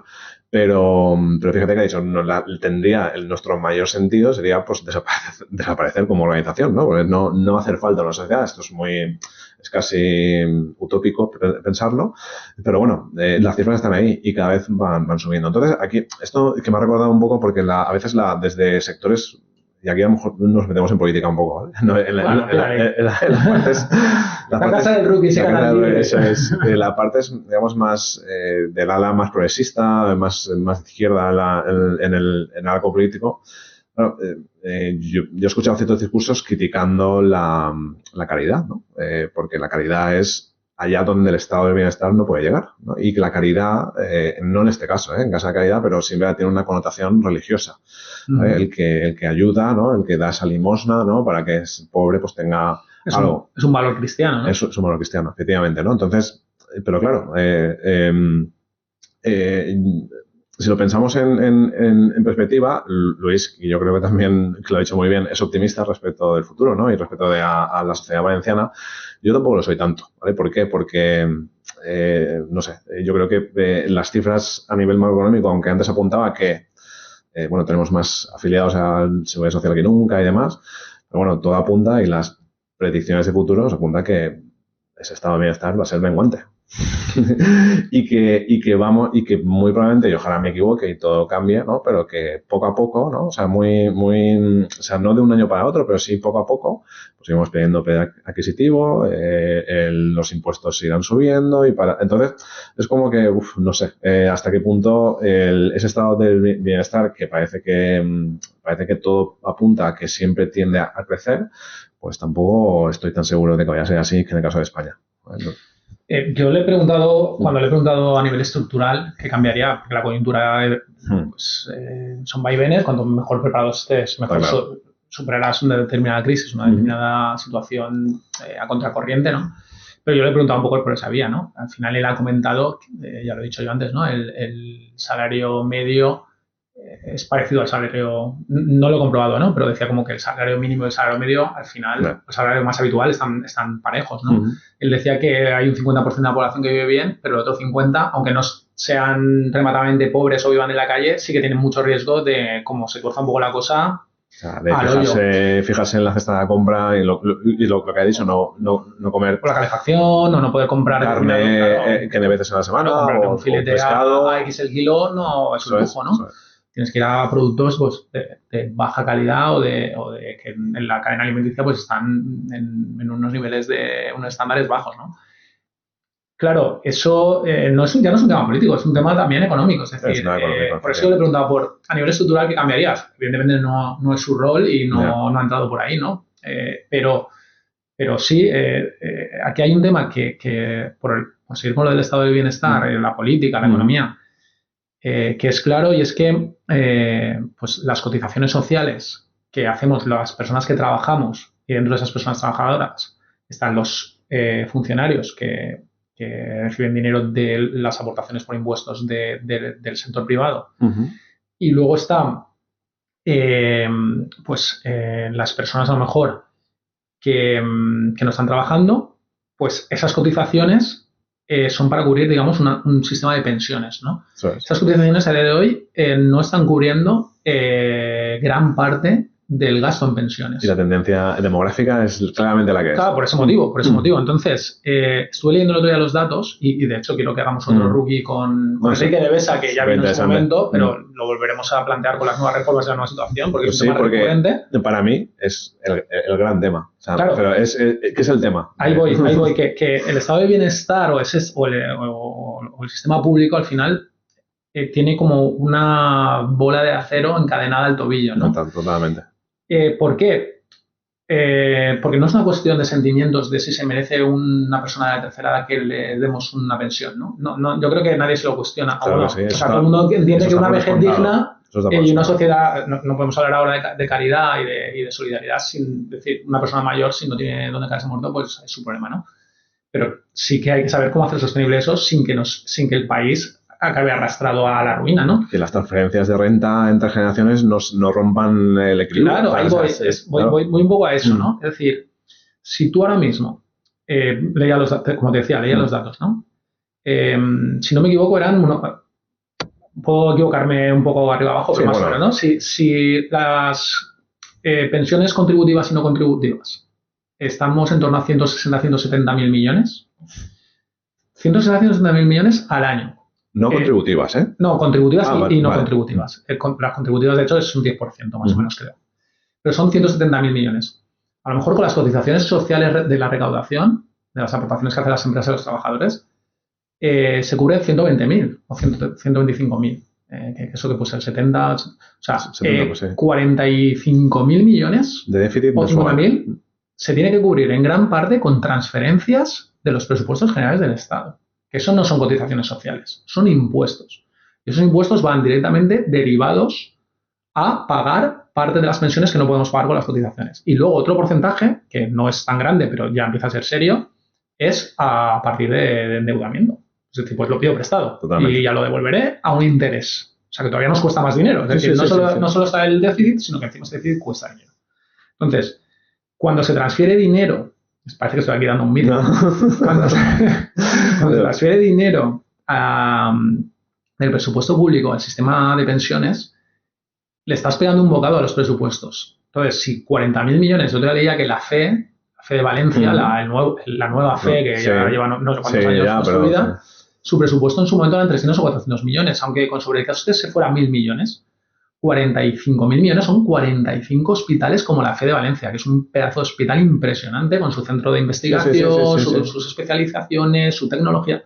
45 hospitales, por ponerte un ejemplo, que dejas de construir. Pues lo mismo que colegios, universidades, inversión en infraestructuras, en formación, en ayuda a las empresas. Así es. Entonces estás menguando porque la gente tiene que hacer un gran esfuerzo, las propias empresas, los propios trabajadores, en poner parte de su dinero para esas cotizaciones, con lo cual no lo invierten en otras cosas. Y el presupuesto público, que es para servicios y para impulsar el país, también se ve menguado, con lo cual la cosa se complica. ¿Cómo se soluciona? Y de hecho esto pues lo hemos podido ver, ¿no? Ya más a nivel personal, que el umbral por arriba y por abajo pues se mueve para determinar si eres pobre o eres rico, ¿no? Es decir, el umbral para ser rico cada vez es más bajo. Y al igual que para considerarte pobre, también cada vez es más bajo, ¿no? Hay, pues, con todos los respetos, ¿no? Hay algunas ayudas que para acceder a ellas, pues necesitas estar, pues eso, en una situación que si no es cercana a la exclusión social, pues casi, ¿no? Y sí, o sea, por eso yo digo que me gusta, ¿eh? Yo soy optimista en general, ¿no? Y yo creo que tú también, y es bueno rodearse de gente optimista porque hay que darle un impulso. Mano vale, ¿no? Mano vale. Pero que cuesta serlo, sobre todo en el medio y largo plazo, viendo un poco las tendencias y, bueno, viendo, por supuesto, cómo se priorizan ciertos debates políticos en este país, donde cuestiones como las que hemos hablado, pues no es que nos aborden, es que pues esto es triste y ojalá cambie, pero es que no va a haber ningún partido con unas mínimas posibilidades de gobernar que ponga ese problema encima de la mesa y ponga una solución que, sinceramente, no hay otra solución que estirar la edad de jubilación y que las pensiones sean menores. Es que no hay otra. O sea, y de hecho, si tenemos de nuevo al invitado, pues me imagino que las recetas, con mucha más complejidad de lo que yo lo he explicado, pues irán por ahí. Pero nadie va a hacerlo. Entonces, como nadie va a hacerlo, pues digamos que habrá y tal cual está ahora, ¿no? Hay un segmento de la población que tiene todo su derecho a calcular con la pensión, pero que por la pirámide demográfica y por el sostenimiento del estado de bienestar, pues digamos que el mantener el nivel de renta de un segmento de la población cada vez mayor, como son los jubilados, pues va a ir en contra va a ir a base de socavar, digamos, el futuro de la gente joven. Es que no hay otro. Entonces, y además, Fran, ¿cómo de justo es ese sistema? Claro. No solo por la el conflicto intergeneracional de que los jóvenes tengan que mantener a los adultos, Sí, ¿no? no, A los ancianos. Que eso es así. O sea, es decir, eso siempre ha sido que así. moralmente como axioma se puede aceptar, Sí. ¿no? Yo lo digo en el sentido de que si vamos haciendo crecer las cotizaciones, las bases de cotización, la exigencia y las cantidades a cotizar, vamos ampliando la de jubilación y vamos endureciendo el acceso a esas pensiones, llegará un futuro no tan lejano, o sea, que tú y yo probablemente lo vivamos, en que hayas cotizado 40, 50 años, pero a lo mejor te tengas que jubilar casi con 75, 80 años. Entonces, tú habrás hecho unas aportaciones a un sistema que posiblemente no te vayan no se te vayan a devolver. Es decir, porque encima están topadas las bases de cotización máximas. Es uno de los errores muchas veces que tenemos. Claro, no hay una mochila austríaca como tal. Entonces, tú a lo mejor has aportado al sistema 200 o 300.000 euros. Que hay una cajita que pone, hay una cajita que pone Clavarostrada, que es a la que le han hecho. Pues evidentemente no es así, ¿no? Claro, y con todo lo que has podido generar con esas cotizaciones, si lo hubieras tú invertido en un patrimonio, en un plan de pensión privada, en un poco labrarte tu propio futuro y tu propia jubilación, a lo mejor llega el día de mañana que no recibes nada por estas situaciones que tú comentas, porque se aumenta la de jubilación, se aumentan las cotizaciones. Entonces, es una cosa que dices, vale, ahora mismo hay gente, como tú dices, que vive desde hace muchos años con una pensión y lo que le queda, y eso implica un esfuerzo enorme, y gente que a lo mejor no llega ni a cobrarla. Pensión que en muchas ocasiones, y no digo que no se tenga derecho, ni mucho menos, ¿eh? No, claro. Hablo de que hay que buscar un equilibrio y ya ahora mismo el sistema está muy desequilibrado. Entonces, parece que la manera de equilibrarlo supone tomar unas decisiones duras que ningún partido se va a atrever a hacer. Entonces pero sí que ha habido cambios recientemente, ¿no? Sí, pero son cambios, no sé cómo decirte, desde el desconocimiento, ¿no? Es como además me da la sensación de que será algo que llegará a un punto en el que ese equilibrio imposible, ¿no? Se romperá y nos rajaremos las vestiduras y diremos, pero si esto nos lo venían invirtiendo, ¿no? Desde hace no sé cuántas décadas, ¿no? Pero bueno, ojalá no sea así. Pero lo que decías que al final vamos a ver, no puede, o sea, es insostenible, y esto ahora pasa, que muchas pensiones sean superiores a los salarios medios. ¿Cuál es el problema? La pensión, ¿cuál es la perspectiva? ¿Que la pensión es alta o que el salario del trabajador es bajo? Creo que que la correcta es que los salarios son bajos, ¿no? Pero es que esa es la realidad que es, y mientras como país tampoco podamos, a través de nuestra economía, generar mayor valor añadido, los salarios serán iguales o menguarán. Lo cual, la situación tampoco parece que vaya a cambiar, ¿no? Y como tú dices, hacerlo vía deuda es también pegarle una patada al balón y también condenarnos a que esa bola que arrastramos cada vez sea más pesada. Y yo entiendo que las cotizaciones al final dependen de tu sueldo también y de tu base. Si tu sueldo es bajo, tu cotización es baja, con lo cual tu futura pensión será baja. Entonces es como que se puede cronificar la pobreza. Y sobre todo, que efectivamente... Estamos hablando de pobreza aquí. O sea, el capítulo de hoy sobre pobreza, ¿no? Sí, evidentemente la pobreza es no se puede ni soslayar ni simular. La pobreza existirá por desgracia siempre, ¿no? Porque la igualdad, ¿no? es utópica y bueno, y hay gente que si no ha tenido oportunidades, pues hay que dárselas, y si ha tenido tropiezos, pues hay que ayudarle. Eso es así, y ese punto de solidaridad también nos vuelve humanos, pero yo voy más allá. Yo es que voy a un punto, digamos, un poco más trascendental, y es la gestión de las expectativas. Es decir, los estados mentales de los países impulsan a esas sociedades hacia adelante, ¿no? Entonces, que nosotros hayamos asumido un discurso de que no vamos a cobrar pensiones, que yo creo que es algo que si le preguntábamos a mucha gente de nuestra generación, a lo mejor no cobrar, pero sí que cobraremos unas pensiones que nada tengan que ver con las pensiones que actualmente se están cobrando, no siendo las actuales ninguna locura, ¿no? Desde el punto de vista de remuneración. Claro, a nuestros hijos, ¿qué mensaje les llegará? No me refiero digamos, que el hecho de tener la sensación de vivir en un país que se va a ir empobreciendo poco a poco, como creo que por desgracia va a ser el nuestro, eso es letal para las aspiraciones de la gente. Y sobre todo es sentirte estafado, ¿no? Porque si tú dices, claro, Enrique cuando vino me decía, una cotización te está generando un derecho de cobro en el futuro. Entonces, claro, si tú llega un momento que dices, no, yo la pensión sé que no la voy a cobrar, entonces, ¿para qué estoy cotizando? Eso es. Sí, no, yo le dije, es una estafa piramidal. Él me dijo, pues no, para no. pagar las actuales, claro. Claro, pero es que tu cotización en teoría, el sistema dice que es para tus pensiones, claro. no para pagar las de los actuales. Lo que pasa es que se utiliza para pagar las actuales. Pero tú generas un derecho. Tú cotizas para tener el derecho luego cobrarlo. Entonces, si tú ya partes con la idea en tu cabeza, lo que tú dices, de que, o con el pesimismo, no, el señor no lo voy a cobrar. Entonces, te estás dejando directamente que te cojan un dinero que sabes que es un brindis al sol. Y luego está la nueva tasa de solidaridad que se ha implementado a partir de determinadas rentas. Esa tasa de solidaridad es, solidaridad que la llaman así, es directamente un pago que se hace a cambio de nada. Esa sí que es a cambio de nada. Entonces, eso es un síntoma de que te están diciendo, esto no hay manera de recuperarlo. Entonces, te voy a coger dinero directamente que ya te estoy avisando que eso no cuenta como cotización. Eso me lo das a mí porque no puedo pagar. Pero eso es tapar el sol con el dedo. Me refiero, son pequeñísimas medidas. Sí, pero es un síntoma. Ya, es decir, no te estoy diciendo que sea una buena solución. Es un síntoma, o sea, es la primera piedra de una tendencia que irá a más. Claro, te están diciendo... Te están enseñando el camino. ¿Cuál es el camino? Pues pagar más impuestos. Es que no hay más. Claro, te estoy diciendo, te lo voy a quitar, pero esto ya no es una cotización. No, claro. Esto es a cambio de nada. ¿Vale? Esa pérdida de 56.700 va a ser progresivo, pero ya te están diciendo que ahora es el 1% y dentro de X años será el 6%. El 6% de esa cantidad me lo quedo y no me la vuelvas a pedir. Y que ahora son 56.000 euros y dentro de 5 años serán 50 y dentro de 10 serán 45 y ese umbral de que es una persona lo suficientemente rica o con ingresos altos para además de pagar las contribuciones, aplicarle ese impuesto de solidaridad, pues irá bajando. Entonces, o sea, por eso digo que, en fin... Nos hemos encarnizado con las pensiones. No, nos hemos encarnizado con las pensiones, pero porque entronca mucho, ¿no? Con a ver, los 3 pilares del estado de bienestar, son las pensiones, la sanidad y la educación, ¿no? Sobre esos 3 pilares se asienta todo.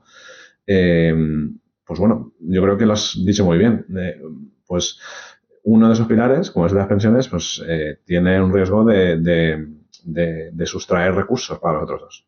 Entonces, de generar desequilibrios. Tal vez en la educación no, porque la propia tendencia demográfica va a hacer que hagan falta menos aulas. ¿Vale? Ya, pero es que es la pescadilla que se muerde la cola, porque para pagar pensiones necesitamos gente que cotice. El Banco de España dijo lo de los 25 millones de inmigrantes. Educación, salarios altos. Si viene, tendrá que ir al colegio. Es decir, pero ¿por qué menguan las otras dos patas? Menguan porque primero le coges dinero del presupuesto público para las pensiones porque no hay dinero para pagarlas, y segundo, que estás haciendo que aumenten las cotizaciones, estás obligando a empresas y a trabajadores que se ajusten el cinturón para que parte del dinero que podrían percibir o parte del dinero que cuesta su salario se destine a eso. Eso es. Con lo cual la economía la estás contrayendo. ¿Y de qué viven la educación y la sanidad? Porque estamos hablando de las pensiones, pero la educación y la sanidad, ¿de qué viven? De que la gente invierta, de que gane dinero y de que se recaude más. Ahora hablamos de récord de recaudación. Estamos con récord de recaudación y estamos con estos niveles de pobreza. Algo falla, es decir, porque estamos aportando, contribuyendo tanto y un 26,5% están en este riesgo y somos el primer país de España, de Europa, el primer país de Europa en pobreza infantil. Joder, no sé, algo no cuadra. ¿Sabes que esto es un comentario que, en fin, que no tiene ninguna base científica, pero ¿sabes que a veces me cuesta creerme esas cifras? Es decir, ¿tú crees que un 26% de la población en España está en riesgo de exclusión social? Es que, a mí me sorprende. Por eso hemos hecho Rookie. Es 1 cada 4 personas. Claro. Es decir, tú y yo que solemos salir juntos, somos un grupo, vamos a poner de 10 personas, ¿vale? Que significa que 4 estarían en riesgo de exclusión social. No sé. No, 2,5. Disculpa, sí, 2,5. Sí. O sea, es mucho.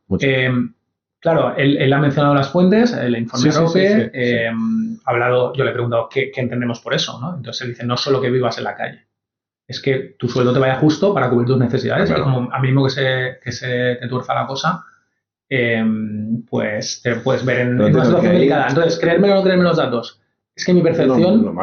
No, me refiero que como percepción subjetiva es lo que yo también le preguntaba, es decir... Te parece muy alto también, ¿no? Me parece alto, pero... viendo determinados datos macroeconómicos no me parece tan alto. Pero que por eso le preguntaba, ¿estamos dándole la espalda a este tema? Es decir, estamos, una parte de la sociedad vemos sea, al contrario, no estamos viendo la otra, Ya. son invisibles para nosotros, la gente que está tan mal. Yo creo que hasta cierto punto, tal vez la economía sumergida, que es bastante alta en España, ayude a que esos datos sean altos, ¿vale? Es decir, que los ingresos no declarados, porque, ya digo, que me cuesta, ¿eh? O sea, que me cuesta. El ver o sea, una cifra tan alta y que eso no se corresponda con, a ver, lo que llaman ahora los estallidos sociales, ¿no? Es decir, que realmente no haya una ola de protesta masiva bueno, en fin, no sé. No lo sé, no lo sé. Igual estos informes ya nacen con esa Sí, voluntad de que sí, los datos... puede ser. Pero bueno, al final el de pobreza infantil, no sé qué interés puede haber No, en que España sea el primero. Es decir, claro. pues habrá unos indicadores y España sea el primero, ¿no? Pues no sé si es UNICEF o no sé quién era el... Sí, pero siendo, o sea, habiendo una red de educación pública donde se está obligado a que los niños se escolaricen, bueno, pues entidades como la Casa de Caridad, los programas de ayuda social de los propios ayuntamientos, el acceso gratuito a la sanidad, gratuito también a todo tipo de medicamentos, pues, me cuesta, que aún así, ya digo, muy probablemente esas cifras se vean alteradas al alza por inmigración. O sea, yo creo que ahí es donde puede que sea el factor determinante, creo. Claro, ¿no? Y él además decía, pues eso, que estamos hablando de gente que a lo mejor no puede comprar carne o pescado, gente que, pues cuando la factura eléctrica se encarece mucho ya... Sí, gente que puede llevar una vida aparentemente normal, pero que bueno... Con carencias materiales severas, digamos. Eso es. Y no gastándose un dineral yendo a un festival. No, eso es otra de las cosas, que al final como sociedad es un poco un fracaso, ¿no? Vivir en un sistema un estado del bienestar que llamamos y al final acabar teniendo una España de dos velocidades, ¿no? Sí, es decir, estamos hablando de Estados Unidos, no lo estoy comparando, ¿no? Pero el paradigma de eres top o puedes ser un homeless, que es Estados Unidos, en función de cómo te vaya la vida, cómo te trate la vida, ¿no? El capitalismo salvaje siempre se dice, ¿no? Es Estados Unidos el paradigma, ¿no? Vale, pues el estado del bienestar, me estás diciendo que también que contrasta tiene sus carencias, ¿no? Por supuesto. ¿Vale? Y no puede llegar a todo el mundo y no debe llegar a todo el mundo. ¿Vale? El que crezca el estado del bienestar muchas veces también significaría que crecía el Estado. Entonces, que crezca el Estado no sé hasta qué punto es positivo, porque viendo lo que estamos viendo, que últimamente el Estado crece, y no sé, no tenemos una percepción de que nos abracen mejor. Si cerramos el círculo, diríamos que el Estado está creciendo para pagar las pensiones. Eso es, y que el Estado está creciendo, el bienestar tal vez no... Tengo mis dudas.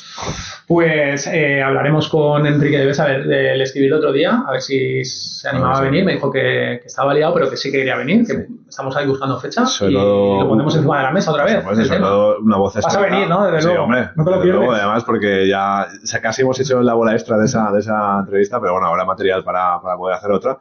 Y sobre todo que gente que conoce bien el sistema de pensiones es complejo, o sea, no es una cuestión técnica, ¿no?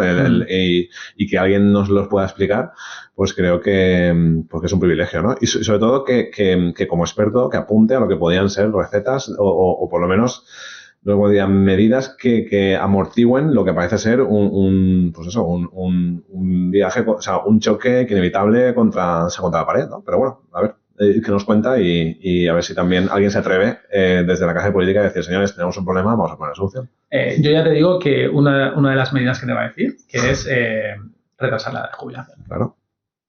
Pero además drásticamente, no un año o dos como hay ahora encima de la mesa, hasta los 67. Leí hace poco, no recuerdo qué entidad, calculaba el impacto en el coste, o sea, en el coste desde el punto de vista del ahorro, que tendría el retrasar un año. Es decir, 1 año, 2 años, 3 años y que pues sí, posiblemente es que no haya otra alternativa. De todas maneras, Fran, ¿tú ve haciendo hucha? ¿Ve ahorrando? Es que luego igual el Estado igual necesita también echar mano de esa hucha para pagar las pensiones, pero tú de momento no te lo llevas a las Islas Caimán, pero guarda dinerito por si acaso. Siempre nos queda el colchón para ir guardando. Colchoncito, ¿no? Ahí debajo el colchón ahí. Bueno, Fran, muchísimas gracias por venir. Nada, a ti, de nuevo por invitarme. Gracias. Y rookies, siempre lo digo, si estáis escuchándome ahora mismo, es que sois unos rookies auténticos porque habéis aguantado el tirón todo el capítulo de hoy, así que pues a terminar de completar la faena siguiéndonos en redes. Estamos en TikTok, Instagram, Twitter y Facebook y suscribiros a nuestros canales en YouTube, Spotify y Google Podcasts. Así que nada, el próximo capítulo de la Casa del Rookie pronto, seguramente sobre pensiones o quién sabe sobre qué. Gracias por estar ahí, hasta la próxima. Baby